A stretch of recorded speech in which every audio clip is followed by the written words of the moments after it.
Bienvenue sur 42 minutes, le podcast dédié à la reconversion professionnelle.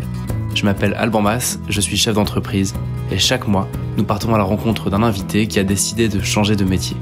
42 minutes, c'est juste assez de temps pour découvrir son histoire, comprendre sa nouvelle vie et apporter sans aucun tabou des conseils à tous ceux qui cherchent leur voie.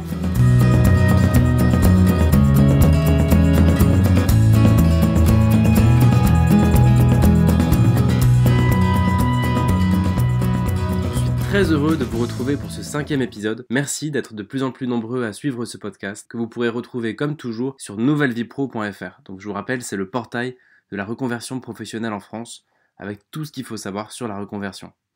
Merci pour vos messages. Je suis heureux que 42 minutes contribuent un peu à éclairer ceux qui cherchent vraiment le métier qui les rendra heureux. Je trouve qu'en France, on a pas mal de cynisme sur le sujet. J'entends beaucoup de gens qui disent « mais c'est normal de pas aimer son job, c'est normal qu'un boulot alimentaire ce soit un peu chiant ». Non, c'est pas normal du tout. Je pense que c'est tout à fait possible de trouver un job qui soit fait pour nous et qu'en plus, c'est assez facile. Il suffit d'être complètement déterminé et très patient. Donc c'est justement le cas de Pierre que j'ai eu la chance d'interviewer aujourd'hui. Pierre, c'est un ami, mais c'est aussi un parcours qui nous montre que c'est ok de ne pas savoir, de tâtonner, de se chercher et de prendre le temps jusqu'à trouver enfin sa place. Alors je vous laisse vous installer à sa table et découvrir son histoire.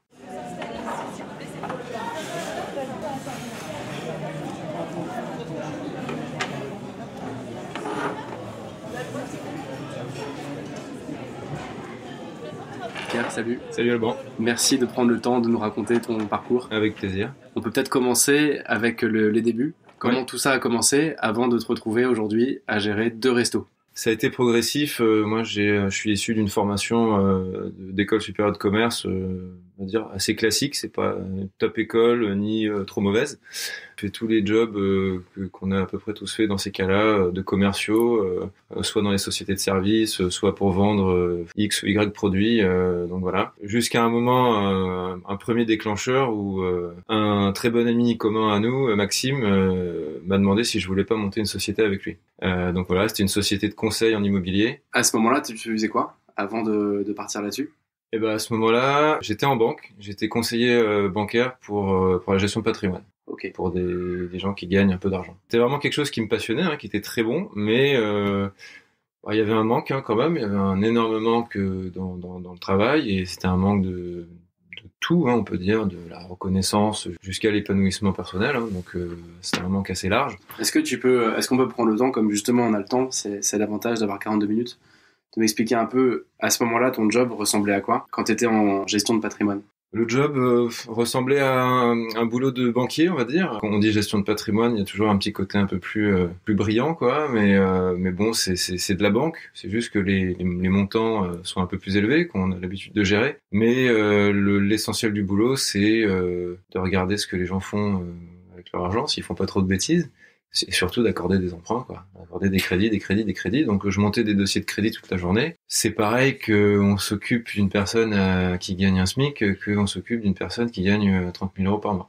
Okay. Je schématise volontairement parce que ça se joue à des détails. Vraiment le boulot, ça va être du gros boulot d'administratif, de la paperasse, du bureau, du bureau. Et là donc t'as Max, un pote, qui te propose de monter une boîte d'immobilier. Et donc voilà, Max avait cette idée-là depuis quelques temps. Il voulait vraiment, il avait ce projet en tête qui mûrissait. Et j'ai eu la chance qu'il vienne me chercher parce que clairement c'est pas moi qui serais allé monter ma boîte.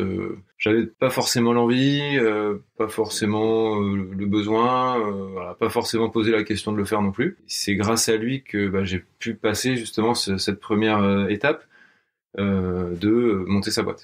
Donc c'est à force aussi de discuter avec lui, avec d'autres, de dédramatiser toute la partie je saute le pas. Je pense que c'est ce qui est le plus important, c'est toujours de se dire je rêve de faire ci, je rêve de faire ça, si j'en avais le temps, je ferais ci, je me lancerais, je vivrais de ma passion, machin. Grâce à lui et à d'autres, mais à force de s'entourer des bonnes personnes. Alors s'entourer des bonnes personnes, c'est s'entourer des personnes qui nous inspirent. Donc forcément, si on a envie de monter une boîte, c'est mieux de s'entourer de personnes, d'entrepreneurs qui ont déjà monté leur boîte. Ouais, c'est ce qui t'est arrivé. Exactement. Donc forcément, ces gens-là t'inspirent. C'est bête à dire, mais si on s'entoure que de gens qui sont salariés depuis 40 ans, ils vont forcément avoir peur de monter une boîte, ils vont trouver tous les mots qui vont faire que il faut pas le faire. Faut choisir aussi, faut entre guillemets refaire un peu son entourage en fonction de son envie. Donc voilà, il m'a motivé, on l'a lancé, ça m'a aidé à passer ce premier pas, de me dire enlever ce blocage dans la tête, de se dire je me jette à l'eau, voilà. C'est un move que t'aurais pas fait seul. C'est un move que j'aurais pas fait seul. À ce moment-là. En fait. Non, ouais. Je connais des gens qui peuvent le faire seuls, qui ont peut-être poussé par une autre motivation, une envie plus forte, mais ça c'est vraiment entièrement dépendant de chacun. Voilà, mais moi j'ai eu besoin de quelqu'un qui vienne me dire non mais viens, on peut le faire, on va le faire, ça va être bien, ça va être cool, on n'a rien à perdre, voilà. Et puis bon, c'est vrai qu'après on n'avait rien à perdre, on n'était pas mariés, pas d'enfants, pas de crédit de maison ni de voiture, donc effectivement il n'y a pas grand chose à perdre, si ce n'est son salaire, voilà. Si ce n'est son confort de vie. Et on perd sa zone de confort quoi. Donc c'est ça, je pense, que ce que les gens ont le plus peur de perdre, même si derrière on se cache derrière tout le matériel. Perdre la zone de confort, c'est ce qui nous fait tous le plus peur quoi. Donc forcément quand on sait que le CDI est signé et que ça roule, même si on n'est pas bien dedans, toujours le côté confort qui nous retient de dire non, je vais quand même pas quitter ça. Et donc là vous lancez Ever Invest, donc qui s'appelait Investicity à l'époque, je crois. Exactement. Donc Investicity, c'est passé sur Ever Invest. Donc vraiment l'avantage de cette expérience pour moi, ça a été de faire sauter tous les blocages ou tous les verrous qu'on peut se mettre, de les faire sauter un par un. C'est-à-dire qu'il faut aller chercher des clients, il faut les démarcher, il faut être sûr de ce qu'on vend, il faut un minimum de confiance en soi, parce que quand on est seul représentant de sa propre société, si on n'a pas confiance en soi, on vendra rien à personne. Tu peux réexpliquer rapidement pour ceux qui connaissent pas encore la boîte? C'était de l'investissement dans de l'ancien, dans de l'immobilier ancien, clé en main. C'est-à-dire que nous, on faisait toute la partie chasse de l'appartement, toujours avec un objectif de rentabilité. En fait, l'idée de base, je reviens un peu en arrière, mais l'idée de base, c'était d'allier les compétences de Maxime, qui étaient qui étaient venues du monde de l'immobilier, et les miennes, plus du monde de la gestion de patrimoine, donc de la finance, et du coup de proposer aux particuliers, au client final, un produit complètement clé en main. Donc il achète un peu comme ce que font les marchands de biens, d'acheter un appartement ou une maison entièrement à retaper, l'acheter pas cher, la retaper entièrement, la louer ou la revendre avec une plus-value ou avec un rendement sur de la location. Donc nous on se chargeait de tout, avec une recherche de l'appart, la signature, l'accompagnement chez le notaire, tout ça, la recherche même du crédit, la rénovation avec toute une équipe d'entrepreneurs, des architectes d'intérieur pour faire un truc vraiment canon, et la mise en location. Donc on accompagnait vraiment jusqu'à la remise des clés et le premier locataire à l'intérieur pour lui prouver que le rendement qu'on lui avait promis est bien au rendez-vous. Voilà.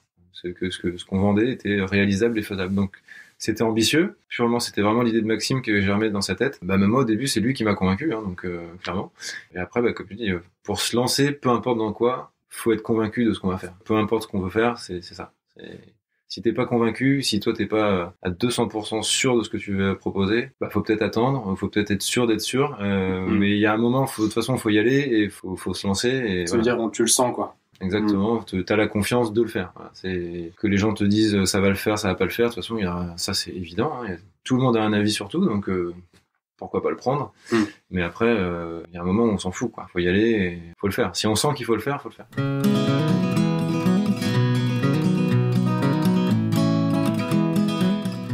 Ce podcast, donc 42 minutes, c'est pas un podcast sur l'entrepreneuriat. Pourquoi est-ce que Pierre vous parle aujourd'hui? Pourquoi est-ce qu'on fait cette interview? C'est parce que en fait l'aventure a continué.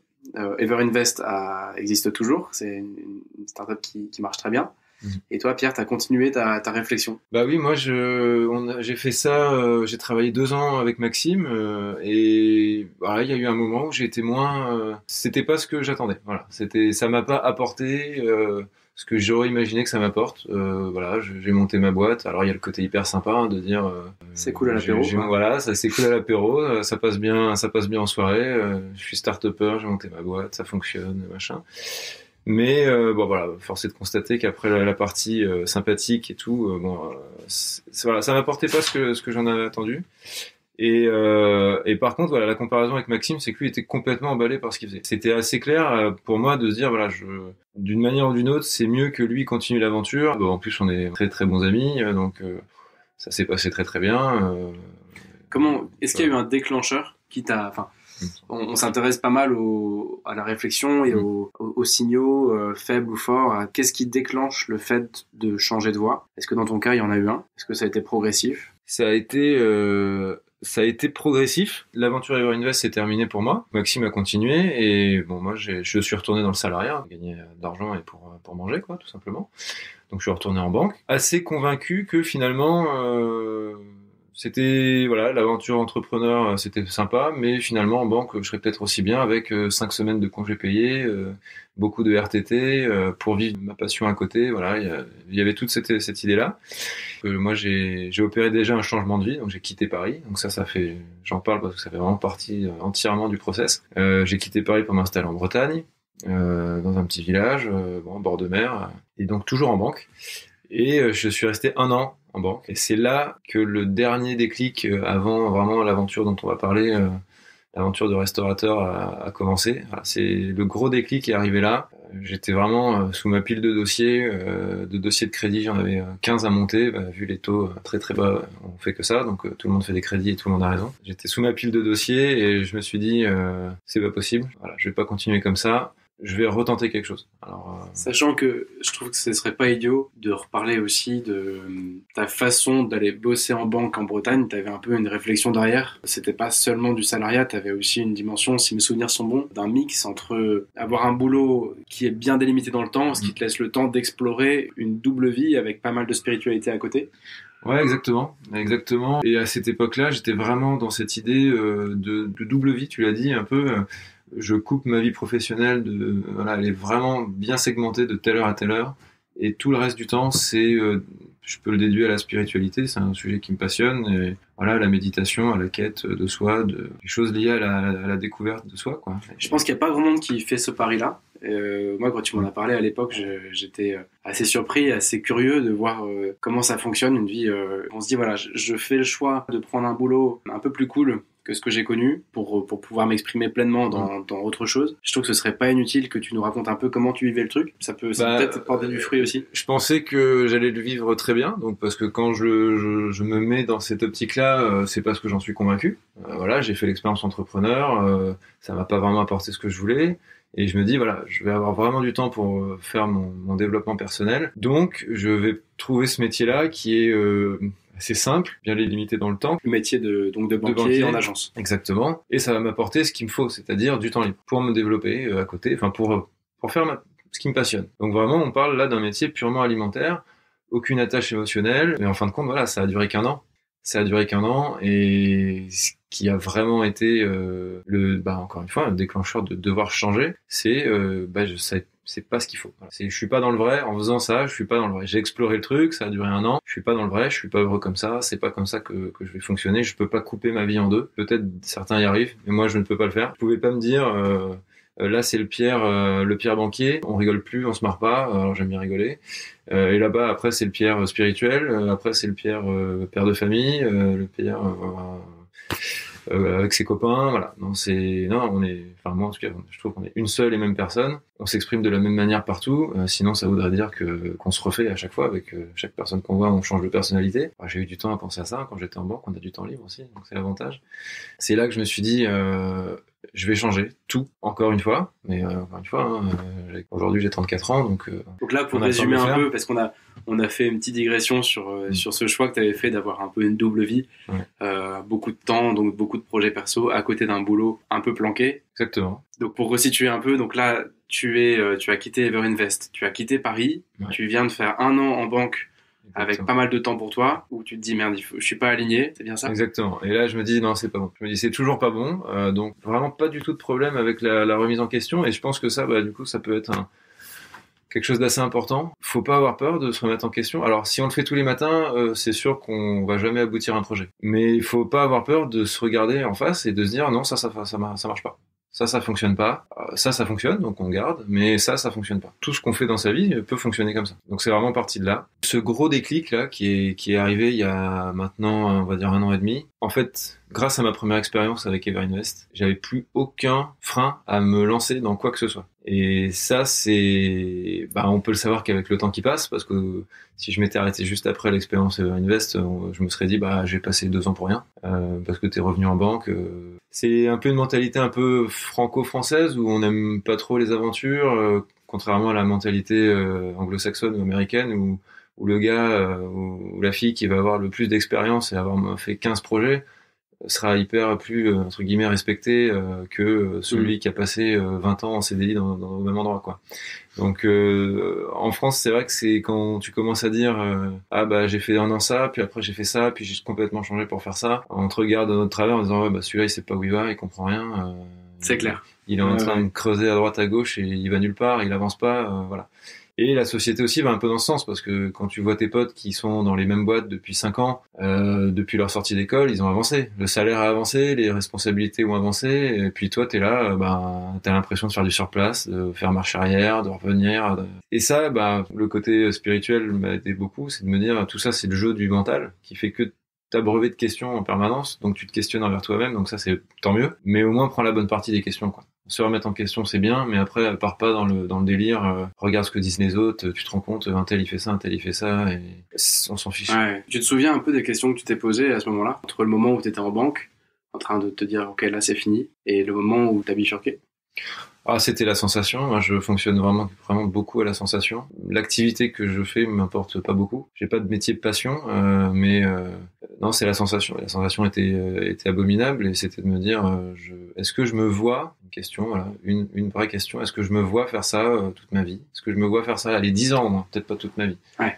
Et la réponse était, je me vois, j'ai déjà même pas envie de revenir là demain matin. Donc forcément, je me vois pas faire ça pendant 5 ans. Quoi. Donc on se le dit 1 fois, 2 fois, 3 fois, et puis il y a toujours les mêmes questions qui reviennent. Hein, de toute façon, oui, mais j'ai un salaire, j'ai ça, j'ai ci, j'ai du confort. Si je quitte ça, je le quitte pourquoi? Et du coup, ce déclic-là, j'ai décidé d'arrêter de me plaindre, parce que je me plaignais beaucoup de cette situation-là. Je n'arrêtais pas de dire à ma femme, tu te rends compte, j'ai rien à foutre là.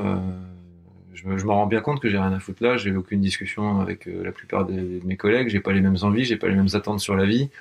Je me sentais juste pas du tout au bon endroit et c'était limite palpable, quoi. Je pense que si les gens nous écoutent encore à ce stade de l'émission, il y en a pas mal qui vont se sentir concernés. Mais je pense qu'on a tous vécu ça, tous ceux en tout cas qui sont intéressés par le sujet de trouver le bon boulot, quoi, parce que... Mais c'est clair, c'est pas forcément que le boulot, c'est l'environnement global qui dérape, quoi. On se dit le boulot, ouais, pourquoi pas, mais alors rien ne va, quoi. Enfin, c'est voilà, l'environnement global est complètement foireux, quoi. Ça se passe pas bien. Et du coup, j'ai décidé d'arrêter de me plaindre tous les soirs en répétant la même chose. Et un après-midi, je m'en souviens bien, il y a pas très longtemps, il y a 1 an et demi, je me suis dit, écoute, Pierre, réveille-toi, quoi. Enfin, si t'as envie de faire autre chose, t'as déjà monté ta boîte 1 fois. Peut-être pas remonter une boîte, mais au moins, renseigne-toi, qu'est-ce qui se fait dans cette région? J'habite en Bretagne, du coup, depuis 1 an et demi, 2 ans. Qu'est-ce qu'il y a comme entreprise? Commence déjà à faire ta première recherche au lieu de passer ton temps à te plaindre. Vraiment, c'était le truc où je me disais, cherche quelque chose avant de te plaindre. Déjà, quand tu auras cherché, et si t'as pas trouvé, tu pourras dire, dans cette région, il y a rien. Ouais. Mais au moins, j'aurais cherché. En fait, c'était vraiment le déclic, le départ. Ce qui est vachement intéressant, c'est que j'ai l'impression que si t'avais pas créé une boîte 2 ans avant, t'aurais cherché un boulot. J'aurais changé de boulot, exactement. Et là, t'as vu une sorte un peu de dépucelage avec ton expérience entrepreneuriale 2 ans avant. Le mot est un peu fort, mais... Ouais. Tout à fait. Qui fait que tu as cherché un boulot, mais plutôt, pourquoi pas, où tu serais ton propre boss, quoi. Ouais. C'est pour ça qu'il y a la partie professionnelle. Maintenant, si j'essaie toujours d'éviter ce genre de termes maintenant, de dire vie pro, vie perso. Mais ce moment-là, la partie pro avec Maxime et la société qu'on a montée, ça a été vraiment le déverrouillage de l'aspect professionnel. C'était de se dire, voilà, je sais que j'ai des capacités, je sais que je suis pas un gros débile, je sais parler, je sais vendre des trucs, j'aime bien le faire en plus, j'aime le contact, tout se passe bien. Mais la partie après un peu spirituelle, c'est surtout la partie... moi, je me débloque de l'intérieur en disant, si je peux faire ça, je peux tout faire. Et c'est surtout ça qui a changé sur mon vrai gros déclic dont on était en train de parler. C'est de se dire, voilà, je vais chercher ce qui se fait dans ma région, des boîtes qui existent déjà à vendre. Et la première chose que j'ai fait, c'est tout bête. Maintenant, quand même, on a des outils à Internet. Ouais. Je suis allé sur Google, j'ai tapé vente de fonds de commerce parce que j'étais moyen chaud pour remonter une boîte parce que je sais tout ce que ça implique. Ouais. Ça implique 2 voire 3 ans de pas trop gagner d'argent, ça implique des sacrifices, machin. Bon bref, ça j'avais pas trop envie de repasser par là. Donc voilà, fonds de commerce à vendre, Bretagne. Voilà. Premier déclic, premier réflexe, c'était de taper ça. Et voilà, et en fait les premières annonces c'était des agences spécialisées dans la vente de fonds de commerce. Peut-être débile, mais je savais même pas que ça existait, quoi. Ouais. Enfin après je savais, voilà, j'avais quelques enseignes que je connaissais, mais en général c'est les agences immobilières qui font ça. Donc voilà, et je me dis bah voilà, je vais appeler ces gars-là et je vais prendre des rendez-vous avec eux. Donc ça c'est vraiment, tout s'est fait en même pas un quart d'heure. Je tape le truc, j'appelle les gars, bonjour, bah rendez-vous, prochain rendez-vous demain à telle heure, demain à telle heure. Et j'arrive à caler 3 rendez-vous comme ça, le même jour, dans toute l'après-midi, donc sur un jour de congé. Et voilà, c'est parti de là. Pour résumer, c'est des boîtes dont le boulot, c'est de mettre en relation quelqu'un qui vend et quelqu'un qui veut acheter. Exactement. C'est comme une agence immobilière qui met en contact un acheteur, un vendeur de biens immobiliers, sauf que là, c'est des patrons de société qui veulent vendre, donc ils font appel à des gens, à des agences, et bah il y a des acheteurs qui viennent en face pour découvrir ces boîtes qui sont à vendre.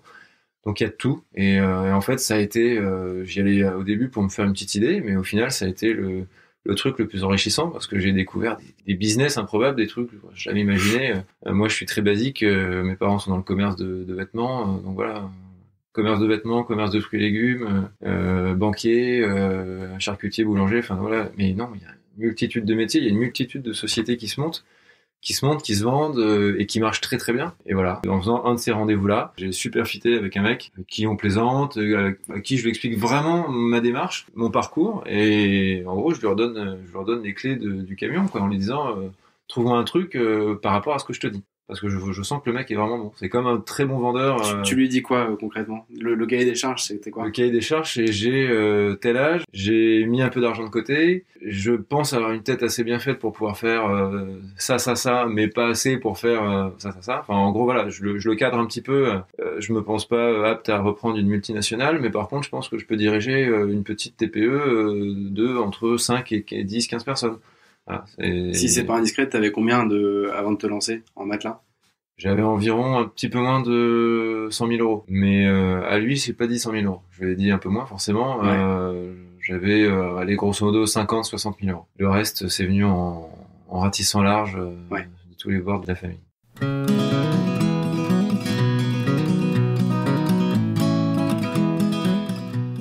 Il arrive à me présenter plein de projets. Très sympa au niveau chiffres. Mais donc de l'argent que ça génère, etc. Parce que bon, il y a le côté passion, il y a le côté je veux, mais bon, on est aussi là pour gagner de l'argent. Surtout quand tu rachètes un fonds de commerce. Ouais. Exactement, donc on va devoir faire un emprunt à la banque, tout ça. Donc le but c'est quand même de gagner de l'argent. Et ça fit pas au niveau des boîtes qui me proposent. Je vais même pas les visiter parce que ça me chauffe pas. Quand le gars te montre des bilans, des comptes de résultats, t'as ce qu'il te faut pour les interpréter? Ou tu te sens complètement au point pour lire entre les lignes et faire un avis? Non, je suis pas assez expert pour ça. Je les comprends, je les comprends, ça y a pas de problème. Mais par contre, lui, il était. Alors après, on trouve de tout. C'est comme dans tous les métiers, des bons, des moins bons. Il faut savoir aussi très très bien s'entourer. Si on a quelqu'un dans sa famille qui est expert comptable ou qui travaille dans le contrôle de gestion ou voilà, qui a l'habitude d'éplucher des bilans, ou un banquier qui s'occupe des affaires professionnelles, c'est très très bien éplucher un bilan et en 10 secondes, il n'y a pas de problème. Donc faut toujours se faire aider. De toute façon, prendre des décisions. Au final, on est le seul décideur final, mais on peut s'être fait aider de 25 personnes pour arriver à notre décision. Ouais. Il faut pas avoir honte de ça. Et du coup, bah là, j'ai pas eu. Lui était très bon, comme je te l'ai dit, j'ai fité avec lui, je lui ai fait confiance. Et je lui ai dit non, voilà, les boîtes un peu bancales, moi, j'ai pas la. Comment dire, il y en a. Hein. D'ailleurs, elles sont moins chères parce que c'est un peu bancal et c'est des boîtes à redresser. Mais moi, j'ai pas l'expérience, je me sentais pas assez bon. C'est ce que je te disais dans la partie cadrage. Je lui ai dit ces boîtes-là, moi, j'en veux pas. Je me sens pas assez bon, j'ai pas assez d'expérience de me dire je vais racheter une boîte qui marche pas et je vais la redresser. J'avais pas du tout cette fibre-là. C'était vraiment non, je veux la boîte qui tourne bien, qui est à vendre pour X ou Y raison. Après, il y a divorce, départ en retraite, changement d'activité, voilà, X raison, mais pas pour une raison liquidation judiciaire ou un truc comme ça. Et du coup, on y vient, il me propose un restaurant. Donc, moi, je lui avais dit tout au début de l'entretien. Je lui ai dit tu me donnes tout sauf de la restauration parce que j'ai sûrement pas envie de faire restaurateur parce que j'avais en tête tous les affreuses choses qu'on peut dire sur la restauration, hein, aucune vie de famille, du travail 100 heures par semaine, ce qui est pas faux, mais bon on va y revenir, mais voilà, j'avais tous ces a priori en tête, donc c'était tout sauf ça. Et puis finalement il me montre une super société, un restaurant que je connais très bien au bord de mer, qui a 5 minutes de chez moi. Je sens le truc clairement. Ça veut dire que tu visites le resto? Avant même de visiter le resto, parce que comme je te disais, je voulais pas perdre mon temps à aller visiter, sinon on peut aller voir 50 boîtes. Ouais. Donc j'en parle beaucoup avec mon épouse et Ouais, puis elle me fait confiance, mais elle voit qu'il y a un truc en plus là-dedans, quoi. Rien que d'en parler, j'étais super emballé. Pourquoi un restaurant? Mais c'était n'importe quoi. Mais j'étais là, c'était le bon moment, c'était le bon endroit. Dans ta famille, t'as pas de restaurateur? Jamais.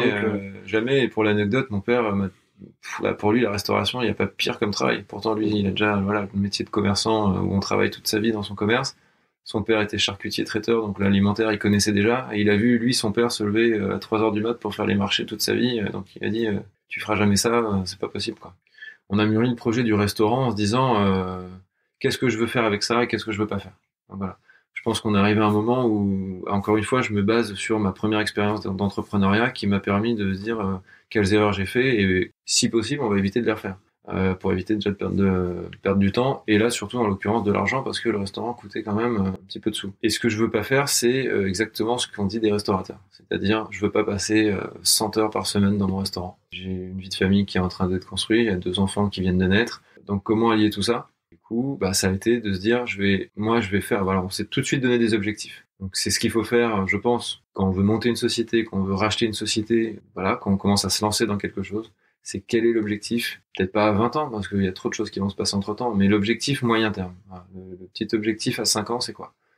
Pour bien comprendre, t'es en train de parler de pourquoi on le fait ou de juste quel objectif on se donne d'un point de vue business? Bah là, c'est d'un point de vue business, parce que le pourquoi on le fait, c'était un peu avant, là, l'histoire du déclic, je suis pas assez bien dans ma vie, ça m'apporte pas ce que je veux. Après, voilà, une fois que t'as trouvé ce que tu veux faire et que t'as commencé à mûrir ton sujet, là, en l'occurrence, le mien, c'était, voilà, je vais acheter ce restaurant-là. Je sais que ça doit se faire. Enfin, tu le sens, quoi. C'était, ouais, il y avait, et puis bon, les étoiles étaient bien alignées aussi, quoi. Alors pourquoi, encore une fois, qu'est-ce que je fous dans un restaurant? J'en sais rien, quoi. Enfin, pourquoi je me suis intéressé à ça? Je sais pas, c'était comme ça. Les étoiles se sont bien alignées là-dessus. Et tout s'est débloqué, mais parfaitement bien l'autoroute était faite pour que je rachète ce restaurant. Ça s'est fait super vite. Donc, à ce point-là, c'était qu'est-ce que je veux faire et qu'est-ce que je veux pas faire. Et c'est surtout ça qui était important, c'est l'objectif, c'est quoi avec ça? C'est devenir restaurateur, c'est-à-dire d'aller en bosser en cuisine, c'est de le développer, c'est de rester dans celui-là, c'est d'en faire d'autres, voilà. Donc, dès le début, tu as décidé un peu de ta feuille de route. Exactement. Pour ce projet. Exactement. De se dire, voilà, je veux pas devenir restaurateur. Ma femme non plus. On se donne 1 an à temps plein dans le restaurant, donc en bossant par contre là vraiment beaucoup, pour comprendre le métier entièrement. Parce que forcément, on rachète une société qu'on connaît pas, peu importe ce qu'on fait, faut comprendre ce qu'on fait. Donc voilà, on s'y est mis, on n'est pas plus bête que les autres. Donc les acheteurs, les fournisseurs, comment on vend, qu'est-ce qu'on fait comme produit, comprendre ces produits, etc. Le recrutement, les salariés, voilà, il y a 6 salariés à l'année, 15 l'été. Donc ça fait quand même une petite équipe à gérer. Et de là, de se dire, voilà, on se donne 1 an pour mettre en place une direction. On ne va pas nous bosser dedans, mais on va mettre un directeur en place dans ce restaurant qu'on rémunérera avec un salaire de direction, en l'intéressant comme un directeur au résultat de l'entreprise.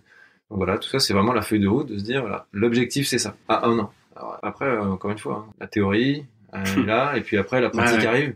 Et la pratique, soit elle fait aller plus vite, soit plus lentement, soit elle fait dévier, bifurquer, mais en tout cas, c'est bien d'avoir cette feuille de route là, parce que dans ces métiers-là, on peut vite se faire happer, et puis j'ai envie de dire dans tous les métiers, on se fait happer par le temps, et de se dire après, le temps, la famille c'est fini, j'ai plus le temps de voir personne, ma femme, mes enfants, tout ça. Et donc voilà, l'objectif c'était celui-là, dès le départ, et de se dire si on arrive à faire ça, donc l'objectif au bout d'1 an, justement pour pas prendre l'engrenage de se faire happer dans le truc, c'est d'en monter un deuxième, puis un troisième, je vais m'arrêter là parce que puis X restaurant, mais déjà d'en monter un deuxième et de se dire voilà, le concept qu'on a, il marche là où on est, et on va le dupliquer ailleurs pour voir s'il marche aussi ailleurs, et voir si la mayonnaise peut prendre comme ça. Donc c'était vraiment une forme d'entrepreneuriat différente que de la première, parce que cette fois il y avait de l'argent en jeu. La première fois on a monté une société de zéro, donc on risquait rien, on pouvait pas perdre d'argent.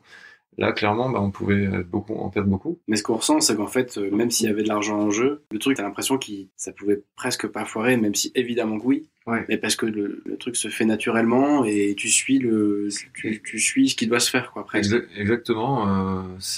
Alors ça peut encore foirer, ça peut toujours foirer.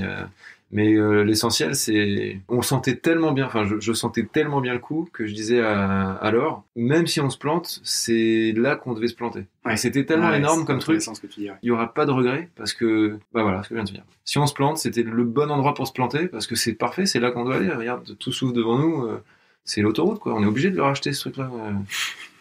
C'était les improbabilités faisaient que il y a une chance sur 10 000 qu'on arrive là, et on y arrive. Et en plus, il y avait plein d'acheteurs autour qui se battaient pour avoir le truc. Et il nous revient à nous sans forcer, quoi. Ça a été vraiment sans forcer. J'ai l'impression d'être accroché à une voile de kitesurf, une voile géante de cerf-volant qui me tracte à 2000. Et le seul truc que j'ai à faire, c'est de m'accrocher. Mais c'est la seule chose qui me restait à faire. C'était pas comme on dit, il faut déplacer des montagnes, il faut machin, il faut truc. C'était vraiment de s'accrocher aux branches parce que on est sur le bon chemin et ça se voit, ça se sent. Donc au bout d'un moment, même s'il y a de l'argent en jeu, après voilà, chacun va réagir différemment, mais voilà, c'était pas le sujet, quoi. C'était il y a de l'argent, on met toutes nos économies dedans. Voilà. C'est dur de théoriser là-dessus, mais il y a quand même l'effet, je me prends des portes tout le temps et il y a rien qui marche, et il y a forcément un lien entre ça et le fait de pas être à sa place. Et à l'inverse, dans ce que tu dis, on sent quand même une sorte d'alignement personnel, professionnel. Les qualités, les défauts, enfin tout se met un peu en marche et plus ou moins aligné, et t'as l'impression d'avoir une sorte de un peu un no-brainer, quoi, comme on dit, comme tu dis, ça pousse, c'est dur, mais c'est exactement ça. C'est la mécanique, comme tu dis, la mécanique, c'est vraiment première fois et pour l'instant la seule fois de ma vie où ça se passe comme ça, c'est la mécanique s'emboîte parfaitement, où je me rends compte que pour une fois mes expériences du passé vont vraiment me servir pour de vrai, quoi. C'est pas le truc où tu essayes de te dire pour te rassurer ah ouais, ce que j'ai fait il y a 5 ans, t'as vu, hein, ça m'a servi. Bien, celui-là. T'as vu, hein, ça m'a vachement servi aujourd'hui. Et puis voilà, c'est le truc pipeau au possible. Là, c'est vraiment la première fois où tout s'est vraiment mis en place. Tu peux limite le palper en toi quand en tout cas t'as passé 10 ans ou 15 ans ou plus à chercher ta voie, il y a jamais au bon endroit au bon moment, quoi. Et de te dire voilà, là ça y est. Ouais, là ça y est. Et puis je vais donner un exemple aussi qui m'avait frappé. C'était mon premier CDI. J'étais commercial dans une société de services informatiques, donc je vendais des commerciaux quand même. Je vendais des hommes. C'était super. Tu plaçais des consultants. Voilà. Donc mon job c'était de placer des consultants. Donc on le disait vulgairement, moi je vends des gens. On est vraiment au sommet de ce qui peut être le plus dérangeant à faire, de négocier le tarif d'un mec. Enfin voilà, c'était assez compliqué à gérer. Ça m'a pas du tout plu. Et j'avais un très très bon pote qui était tellement bon dans ce qu'il faisait, parce qu'il était parfaitement aligné à sa place, quoi. Et c'était énorme de le voir. Il était très bon dans ce qu'il faisait. Il avait 22 ans et il parlait avec des gus qui en avaient 45-50 et il y avait aucun problème. Ouais, il était à sa place. Il était totalement à sa place. Personne n'a jamais remis en cause son âge. Et le fait de le voir comme ça, j'observais ce gars-là et je me disais, mais voilà, ça ressemble à ça d'être à sa place. CDI, CDD, start-upper ou que sais-je, c'est aucune importance. C'est juste, voilà, je vois ce gars-là, il est là, il est parfait, il est à sa place. Ça m'est resté tout le temps jusqu'à aujourd'hui et ça restera tout le temps. De se dire, c'est pour ça aussi que j'avais arrêté la première entreprise avec Maxime, de se dire voilà, c'est pas parce que je l'ai monté que je suis arrivé au bout, non, ça convient pas. Je sais ce que c'est que d'être, j'ai vu ce que ça donnait que d'être parfaitement aligné à sa place. Clairement, c'est pas moi, quoi. Donc bon, on peut passer à la suite tout de suite, quoi. Ouais. Donc voilà, petit retour en arrière. Hyper intéressant.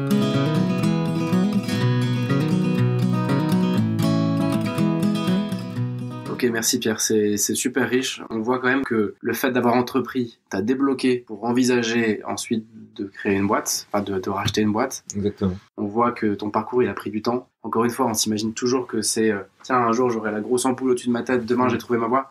Non, c'est 5, 10, 15 ans. Ouais, et puis moi c'est 5, 10, 15 ans. Pour d'autres, ça peut être la grosse ampoule, ça peut venir comme ça, en 2 jours. Tu connais le principe de 42 minutes. L'idée ici, c'est de raconter ton boulot, ton quotidien, pour que quelqu'un qui n'est pas restaurateur et qui se pose la question à quoi ça ressemble d'être restaurateur, qui puisse repartir aussi avec des billes et se dire concrètement c'est quoi cette vie de restaurateur. Donc la vie, alors un restaurant déjà il faut savoir alors il y a plusieurs paramètres. Quelle taille de restaurant? Déjà ça va dépendre de beaucoup de choses. Quel métier? Parce que dans la restauration il y a plusieurs métiers. Il y a soit on va séparer très simple, la cuisine et la salle. Déjà c'est 2 métiers. Voilà. Est-ce qu'on veut être cuisinier? Est-ce qu'on veut être chef de salle, directeur? Est-ce qu'on veut être entre guillemets plus actionnaire en retrait? Voilà, tout ça c'est des questions à se poser. C'est pas parce que voilà, je vais un peu couper l'herbe sous le pied de certains qui ont peut-être des rêves, mais c'est pas parce qu'on sait faire un bon ragoût qu'on va pouvoir tenir un restaurant. Je dis ça parce que j'ai quelques clients bien agréables qui vont me dire vous êtes un foutu de faire ça, moi je le fais mieux que vous chez moi. C'est pas parce qu'on sait faire à manger pour sa famille qu'on va pouvoir faire manger 200 personnes tous les jours. C'est vraiment 2 métiers différents. Encore une fois, on peut être passionné de nourriture, passionné de cuisine, mais pas forcément se dire c'est restaurateur mon truc. Pour moi, c'est assez basique, mais c'est essentiel. Ce qui compte le plus, voilà, pour savoir comment va être défini ton emploi du temps, c'est la taille de ton restaurant. va dire très simple. Et je vais choisir un exemple qui n'est pas le mien, mais un exemple qu'on retrouve énormément en restauration. C'est le petit format, on va dire crêperie ou pizzeria, le format en couple. Madame est devant, monsieur est au fourneau, ou l'inverse. C'est quelque chose qui s'ouvre à deux, en couple, qui va fonctionner sur les personnes qui sont dedans, c'est-à-dire que voilà, toi, patron d'un restaurant comme ça, tu sais que tout repose sur toi. Le jour où tu es malade, il n'y a pas de restaurant qui s'ouvre. Le jour où ta femme est malade, si elle est enceinte, tout repose sur ta personne. Ça veut dire que tu as de droit à rien en fait. T'as pas le droit d'être malade, t'as pas le droit d'avoir envie de prendre un congé, t'as pas le droit d'avoir besoin de faire autre chose tel jour parce que t'as le mariage de ton meilleur pote ou X ou Y raison. Tout repose sur toi. Et du coup, c'est vraiment ce format-là qu'on voit le plus, le couple, mais le couple est bloqué dedans du coup. Ça marche très bien, mais c'est voilà, amusant. faut savoir dans quoi on s'embarque. Quand on trouve des vrais passionnés dans ce métier-là, parce qu'il y a beaucoup d'heures à passer, déjà les heures de service elles paraissent courtes comme ça.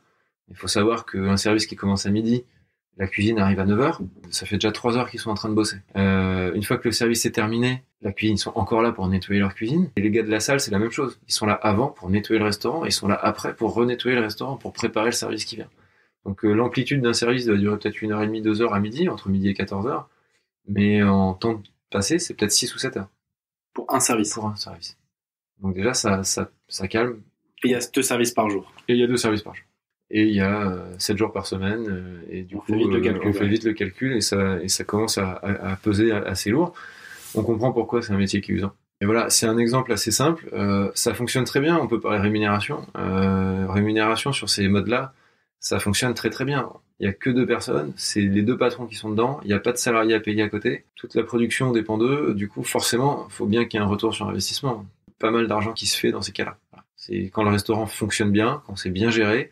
Tu penses, pour ceux qui nous écoutent, ceux qui font le choix de la jouer un peu à la dure comme ça, pour tout maîtriser et puis pour être au maximum rentable en étant moins libre, ils peuvent espérer gagner combien par mois avec un resto qui marche normalement On peut... Un petit resto qui marche, qui tourne normalement. On va donner des chiffres assez ronds, on va dire arriver à un chiffre de 200 000 euros avec un restaurant ouvert à l'année, c'est vraiment loin d'être exceptionnel. Hein, c'est bien, c'est un petit resto, voilà, qui tourne. Je pense qu'une rémunération à 80 000 euros est bien envisageable, quoi. Donc voilà, le ratio chiffre d'affaires rémunération est quand même assez élevé. Donc voilà, c'est un des gros avantages aussi. Mais t'as pas de vie. Il y a une vie professionnelle assez intense, voilà, prenante, intense. C'est sûr que si on a des projets de famille, si on est un peu jeune et qu'on madame tombe enceinte, on fonde une famille, voilà, c'est plus compliqué.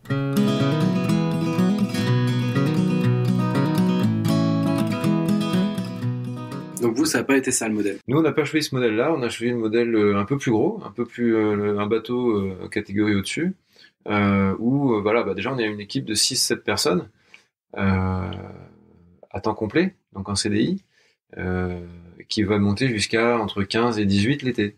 Donc forcément, ça implique d'autres choses, d'autres outils de gestion, parce qu'il faut gérer tout ça, évidemment.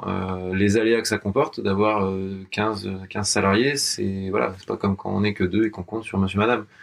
On sait que même avec 42 fièvres, on va aller bosser parce que t'as pas le choix. Voilà, les salariés, ils sont salariés, donc s'ils ont 42 fièvres, ils vont pas venir et ils ont bien raison. Donc voilà, il y a pas de souci avec ça, mais il faut le savoir. Dans ce mode de resto un peu plus gros, un peu plus structuré, à quoi ressemble la semaine type pour toi et pour ta femme ? La semaine type, c'est vraiment, on peut dire, c'est des journées types qui se répètent à l'infini.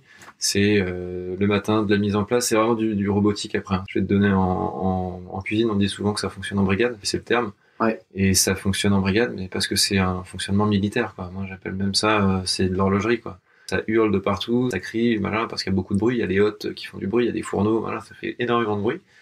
Mais c'est un fonctionnement militaire. Donc tous les jours, tu as une sorte de trame qui se répète. Exactement. Ça démarre par quoi et comment ça se déroule tout ça ? C'est toujours une mise en place, en fait. Ce qui prend le plus long à faire, c'est ce que je te disais avant et après les services. C'est de la mise en place avant. Donc on prépare sa salle, que tout soit propre, parce que encore une fois on va manger, donc il ne s'agirait pas que ce soit sale. Donc le ménage prend beaucoup de temps. Faut que ce soit propre, faut que ce soit prêt pour que les plats sortent vite en cuisine. Eux, ils ont le boulot de tout préparer à l'avance, donc il y a énormément de travail en amont. Le travail de quelqu'un qui va être cuisinier, le chef de la cuisine, lui, il va se lever à 6h du matin par contre, parce qu'avant lui, il va arriver à 9h au restaurant.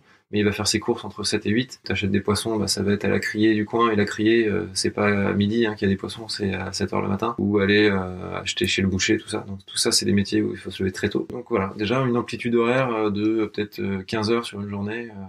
Ouais, ça va démarrer à 6 heures du mat avec le les chef achats, on va qui dire. va acheter les produits. Exactement. Et ça se termine avec le ménage de 23 heures, quoi. Exactement. Le cycle d'un service va se reproduire 2 fois par jour. Et Ok. ça va être à peu près toujours la même chose. Préparation, service, nettoyage et repréparation pour le service du soir. Et c'est reparti. Ton quotidien, t'as un peu de gestion, un peu de compta, un peu de marketing, t'as un peu autre chose aussi, ou t'es quand même à fond dans ta cuisine tout le temps, dans ton resto? Moi, j'ai tout de suite pris le parti de me positionner plus comme un actionnaire que comme on va dire le patron de bar ou le patron de restaurant qu'on a un peu tous en tête, un peu bourru derrière son comptoir. Tu connais tout le monde. Voilà, bon, si vous pouvez me voir physiquement, c'est pas trop mon physique d'être bourru derrière son comptoir. J'ai pas le physique du pilier de bar, ni la mentalité. Du coup, voilà, je me suis pas du tout positionné comme ça dès le départ. Connaître tout le monde, ça c'est cool, si ça fonctionne bien, hein, c'est agréable, hein, c'est des petits villages, c'est le côté plaisant du métier, de voir beaucoup de monde tous les jours.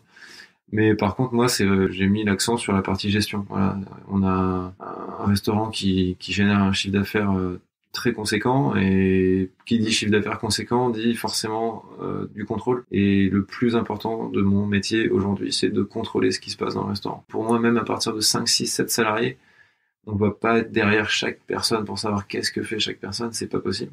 Donc il faut mettre en place des outils de contrôle. Et ça fonctionne pour un restaurant, ça fonctionnera pour toute autre société.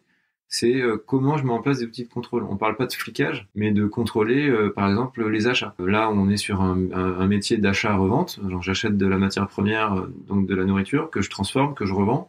Et ça me génère une marge. Et c'est cette marge qui va permettre de payer mes salariés, payer mes charges, et à la fin, me payer. Donc, si déjà, dès le départ, j'achète mal. Quand je dis j'achète mal, c'est j'achète trop cher. Ça veut dire que déjà, le premier pas, il est raté. Si j'achète trop cher, ça veut dire que je vais devoir vendre plus cher, que je vais me mettre à dos une partie de ma clientèle, mettre à dos que je verrai jamais une clientèle qui viendra jamais. Voilà, c'est l'engrenage qui se met en place. Sauf si je décide d'ouvrir un restaurant gastronomique, où là, évidemment, je suis sur des produits qui coûtent un peu plus cher, c'est des produits plus nobles, etc., etc.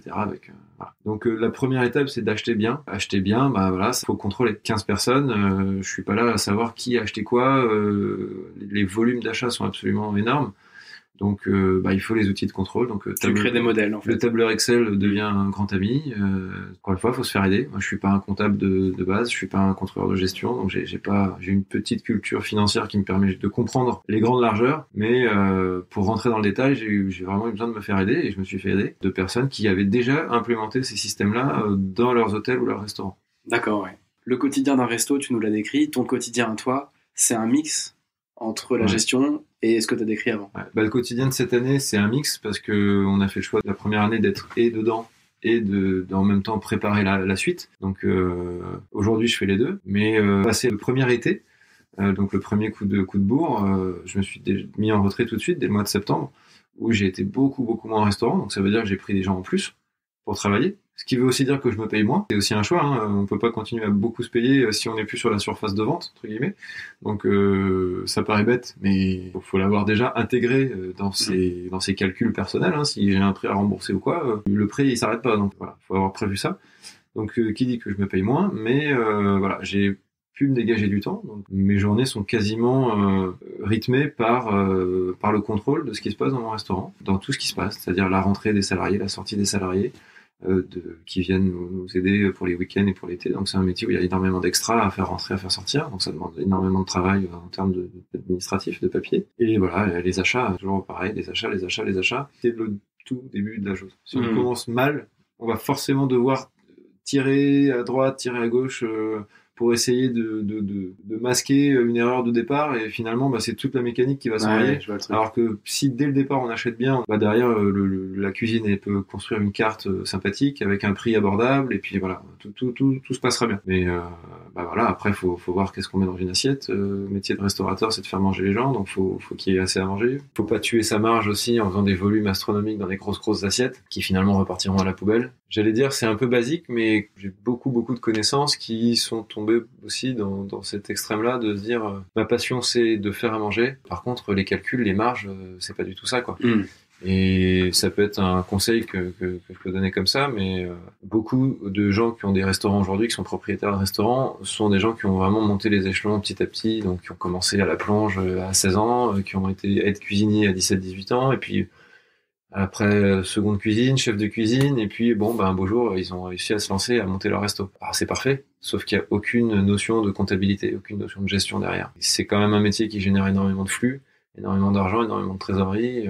Donc si on n'a pas les bases, un minimum, ça sert à rien d'être dans le détail, mais les grandes largeurs, des grands volumes, on peut très très vite se planter ou avoir au contraire les étoiles dans les yeux et voilà, et se planter aussi. Mais faut piloter quoi. Il faut gérer. Avant tout, un restaurant, c'est une société. On oublie, mais c'est une société. Il y a des coûts, il y a des charges fixes, variables. C'est une société. C'est plus glamour parce qu'on fait à manger et puis on donne du plaisir aux gens. Mais faut gérer ça. De mon point de vue, professionnaliser ce côté-là. Sur la partie comptabilité, forcément, on va dire un cuisinier, va faire de la compta, il va rigoler, il va dire mais pourquoi faire, tu rigoles quoi. Quand on veut passer le cap d'être patron, pour moi c'est indispensable. Et ceux qui se plantent parce qu'ils ont zéro notion de ça. Et ça c'est quasiment 100%, tout le temps.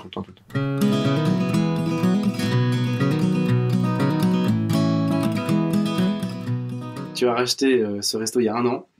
Exactement. La cabane à crabe, parce qu'on n'avait pas nommé. C'est exactement ça, la cabane à crabe à Binic. Et aujourd'hui, avec le recul, qu'est-ce qui est différent dans le métier que tu fais aujourd'hui par rapport à ce que tu avais imaginé il y a 1 an ou 1 an et demi quand tu as commencé à graviter autour de ce projet-là? Le gros point positif, c'est que tout ce que j'avais imaginé s'est déroulé. C'est-à-dire je suis quasiment plus dans le restaurant. J'y vais évidemment, mais j'y vais pas pour faire le service. Donc quand j'y suis, c'est pour faire plein d'autres choses. Des rendez-vous fournisseurs, des découvertes de nouveaux fournisseurs, de nouveaux produits, voilà, d'accueillir des nouveaux salariés. Mais voilà, je ne suis plus sur la surface de vente du tout. Donc je suis complètement dégagé des services. Voilà, ça c'est l'énorme point positif. C'était l'objectif de début d'année. C'est l'objectif mais il a fallu se faire violence pour ça. Hein. Tout patron ne voudra jamais quitter sa surface parce que c'est pas fait comme il veut. C'est quand on quitte sa surface, on a beau avoir les meilleurs salariés de la terre, ils y feront les choses à leur manière aussi, qui sera pas forcément la tienne. Et il faut être prêt à ça. Faut juste accepter que une société, ça vit avec des gens différents, et c'est le fait d'avoir ces gens différents qui fera fonctionner ou pas la société.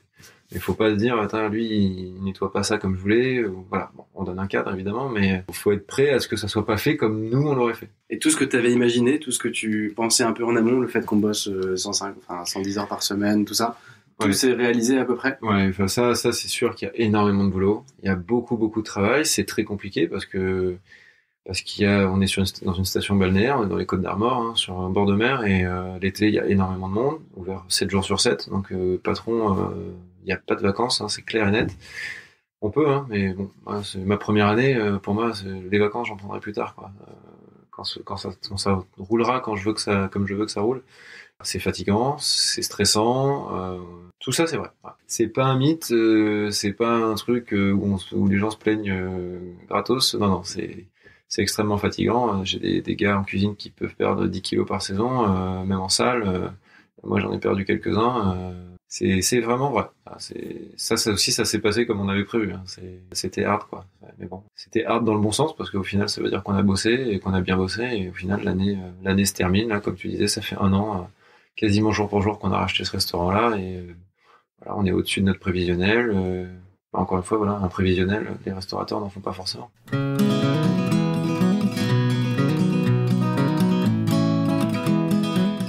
Avec le recul, quel est l'aspect de ce job qui te plaît le plus? Moi là, sans hésiter, c'est la liberté que j'ai à faire ce que je fais. On parlait au début de l'interview d'être un peu plus aligné et de moins segmenter la vie pro, la vie perso, la vie de famille, la vie machin, la vie de couple.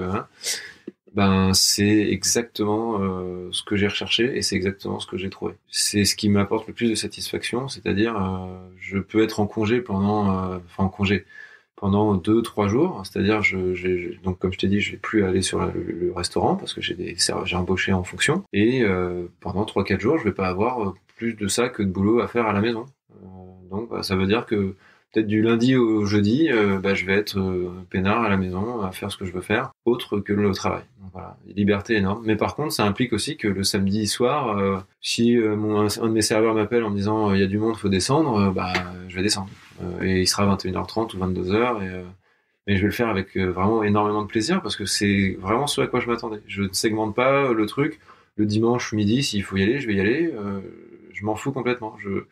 Je ne segmente pas ma vie du lundi au vendredi avec juste le samedi dimanche de repos et hop, je reprends ma vie pas cool de travail le lundi au vendredi en attendant comme tout le monde avec la larme à l'œil le vendredi qui arrive pas d'ailleurs parce que ça passe pas assez vite. Donc voilà, c'est ma plus grosse satisfaction, c'est que mes semaines elles veulent rien dire en fait. Mes semaines, il n'y a pas de semaine. À l'inverse, avec le recul toujours, quel est l'aspect du boulot qui est moins fun, le truc vraiment pas cool, s'il y en a un bien sûr. Ouais, il y en a. Le moins fun, c'est le recrutement. Voilà, c'est un métier, on en parle énormément à la télé, tout ça. C'est un métier où il y a un gros problème de recrutement et on a du mal à trouver les salariés qu'il faut parce que tout ce que je viens de dire, hein, c'est exigeant, c'est pas facile. On a pas mal de petits jeunes qui viennent pour un premier job d'été, qui viennent de passer leur bac à 17-18 ans et qui se disent ouais, je vais être serveur au bar du coin, ça va être super chouette. Et en fait, ils découvrent un boulot d'une rudesse assez extrême et au bout d'un moment, il y a pire, hein, mais bon, c'est pas non plus le bagne, mais c'est dur. Beaucoup se font surprendre et voilà, il y a un gros souci à ce niveau-là, c'est recruter les bonnes personnes, trouver les bonnes équipes, puis faire face à tous les aléas que ça comporte d'avoir 15 salariés, une quinzaine de personnes, quoi. Donc forcément, il y a des gens qui vont venir, qui vont pas venir. Et ça, on a beau avoir un restaurant depuis 1 an ou 20 ans, on est toujours à la merci des aléas, mais ça fait partie du jeu. Si on se dit je vais faire ça et ça va passer crème et toutes les années vont rouler les unes après les autres, faut faire autre chose. Ah, clairement. Ouais. Et d'ailleurs, qu'est-ce qu'il faut faire ? Là, je lance un appel. Si quelqu'un a une idée, qu'il n'hésite pas de quelque chose qui passe crème pendant 20 ans, mais voilà, toujours des aléas, quoi.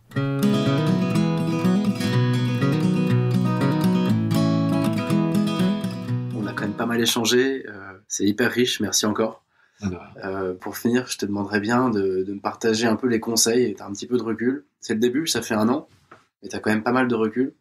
De toute façon, tu as bossé 3 fois plus qu'un boulot normal, donc c'est comme si tu avais 3 ans de recul. Quel conseil tu pourrais donner à quelqu'un qui veut se lancer ? Alors, j'ai pas tellement envie de dire se lancer en tant que repreneur de boîte, parce que tu es restaurateur quand même aujourd'hui. Donc partons sur quelqu'un qui voudrait se lancer dans un projet de restauration. Quel conseil tu pourrais lui donner, toi qui as fait le pas, sur un resto par exemple de la même taille que le tien, intermédiaire? C'est assez simple, on va dire, c'est des conseils qui peuvent être appliqués à un peu toutes les autres boîtes. C'est voilà, je veux acheter un restaurant. Encore une fois, moi je trouve que c'est professionnaliser un peu sa démarche, l'intellectualiser peut-être un peu plus que je sais tourner des crêpes, je veux voir une crêperie, peu importe où, je m'en fous. Non, c'est vraiment s'intéresser à son projet complètement, c'est-à-dire voilà, qui sont mes concurrents, est-ce qu'ils sont loin, qu'est-ce qu'ils proposent, si j'en ai. On parle de la Bretagne, il y a quelques crêperies en Bretagne. Hein. Qu'est-ce qu'elles proposent, toutes ces crêperies, à quel prix, quel produit, parce qu'on trouve de tout. Il faut trouver de la crêpe un peu gastro, un peu plus chère, et voilà, de la crêpe un peu resto ouvrier, où on va manger beaucoup moins cher, et voilà, mais il y en a pour tout le monde. Encore une fois, il n'y a pas de bon ou de mauvais concept, j'ai envie de dire, c'est juste, est-ce que ça répond à un besoin, ou est-ce que ça répond pas à un besoin? On va se dire, c'est plus glamour d'avoir un gastronomique qu'un restaurant ouvrier, mais bon, un restaurant ouvrier qui fait 400 couverts, voilà. Donc, à quoi ça correspond? La partie gestion, deuxième conseil, c'est ça. Hein, il faut, même si on est un bon cuisinier et tout, il faut savoir faire de la gestion. Il faut connaître les grandes masses, les grands volumes, les grandes largeurs de la comptabilité et voilà. Qu'est-ce que j'achète? Combien je le vends? Qu'est-ce qui reste à la fin? Qui est-ce que je peux embaucher? Est-ce que finalement, au lieu de me sortir, je vais dire une bêtise, 60 000 euros à la fin, enfin tout en salaire. Si j'embauche un extra qui va me coûter sur l'année 10 000, est-ce que finalement je préfère pas m'asseoir sur 10 000 euros, faire bosser quelqu'un pour moi me donner un peu une soupape? Quelqu'un qui connaît pas ça, tu lui recommanderais de se faire aider, de s'entourer, quoi. Il faut s'entourer, mais ça peut être très simple. Hein, ça peut être un bon expert comptable. Hein, ça va pas. Encore une fois, on ne cherche pas de rentrer dans le détail. On n'est pas des financiers. Un bon expert comptable avec qui on a un bon feeling peut donner 2-3 conseils et ça suffit. Ça suffit largement.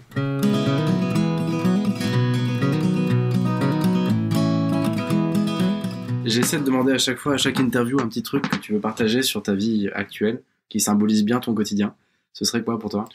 Bah écoute, moi je peux te montrer, c'est une application que j'ai sur mon téléphone. Ça c'est l'application en fait qui est liée à la caisse enregistreuse, donc qui me fait un reporting en temps réel de tout ce qui se passe. Donc là tu peux voir, il est 21h21, donc on est en plein service.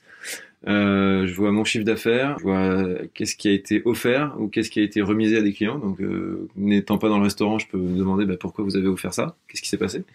Je vois les statistiques du jour, le prix moyen de ce qui a été consommé, évidemment le nombre de couverts qu'il y a eu dans mon restaurant, le plus important, est-ce qu'il y a du monde ou pas, et le top 10 des produits qui ont été vendus. Donc, quel produit à la carte a le mieux marché, quel serveur a vendu, quel serveur a moins vendu. Enfin voilà, le chiffre d'affaires complet, disons. Ah oui, le chiffre d'affaires rapporté par serveur, par salle, si on a une salle, une terrasse, une arrière-salle ou quoi.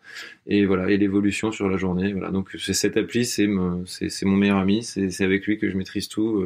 Tu la mets à jour toutes les 30 secondes. Qui est mise à jour. J'évite d'être trop addict et quand je suis en train de manger et que je suis pas au restaurant, d'être trop dessus pour éviter. Voilà, le but c'est quand même d'être un peu décroché. Mais ça m'aide à suivre exactement ce qui se passe chez moi, et même si j'y suis pas. Donc c'est vraiment c'est génial, quoi.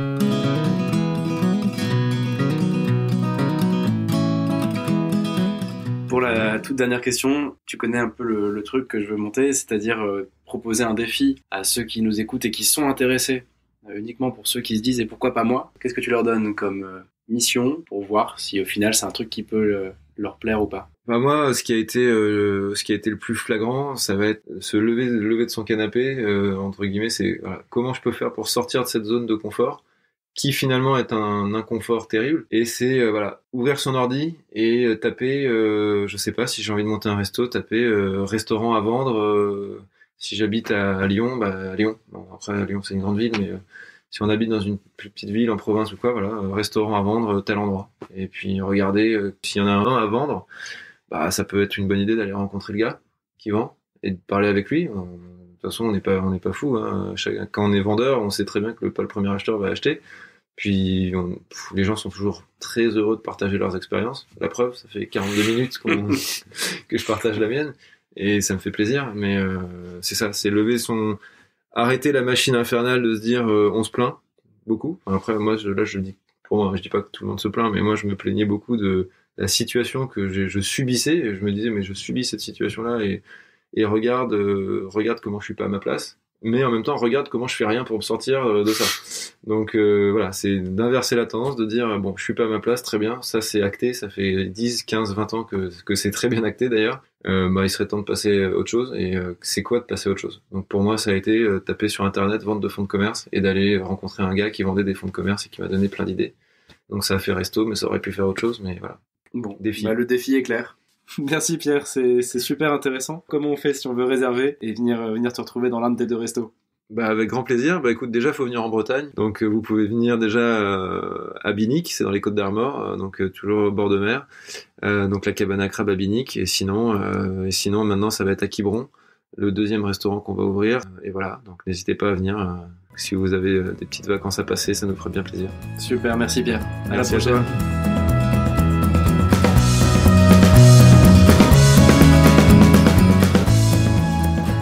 C'est la fin de cet épisode, j'espère que ça vous a plu. On se retrouve dans 15 jours avec une nouvelle interview. D'ici là, n'hésitez pas à me laisser un commentaire sur Apple Podcast qui sert un peu de boîte mail en fait. Ou alors sur le groupe Facebook, vous pouvez rejoindre 42 minutes pour trouver sa voie sur Facebook. Un groupe fermé pour mettre en réseau tous ceux qui ont besoin de contact pour avoir des réponses sur des métiers. Voilà, à dans 15 jours, et d'ici là, éclatez-vous dans vos boulots.